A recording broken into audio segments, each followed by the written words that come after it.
So whenever you have a claim that's covered by insurance, there's always limits involved. In other words, there's a policy of insurance that could cover your claim, but the policy will only pay up to a certain limit. That's called the insurance limit. Let's take an automobile, for example. In Oregon, the automobile limits, mandatory limits, are $25,000 per person and $50,000 per accident. So what does that mean?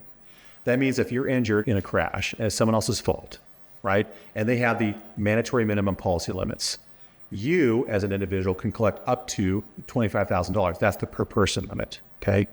The insurance carrier is not obligated to pay any more than $50,000 total per accident. So what that means is if there's multiple claimants, so let's say there's 2 claimants now, right? Each claimant could collect up to the full $25,000 per person limit, right? So 25 plus 25 is 50, so you're not over that 50 threshold. Here's where it gets tricky.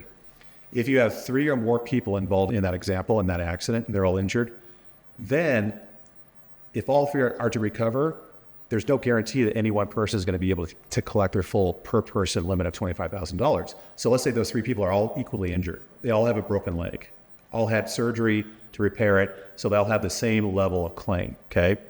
So you can't pay the first person $25,000 and the second person the $25,000 because it leaves the third person out completely because, again, the insurance carrier is not obligated to pay more than the $50,000 per accident limit.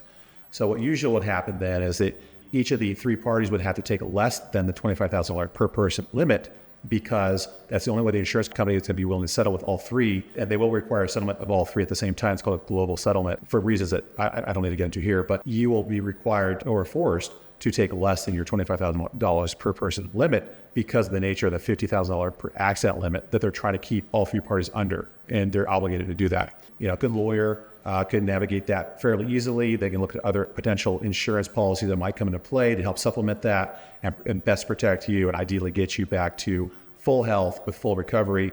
But it's very tricky in that world. It's very hard to navigate that. It's very hard to, frankly, preserve the right to make claims under other policies as well without following very specific steps. And if you misstep, that right, it goes out the window completely forever.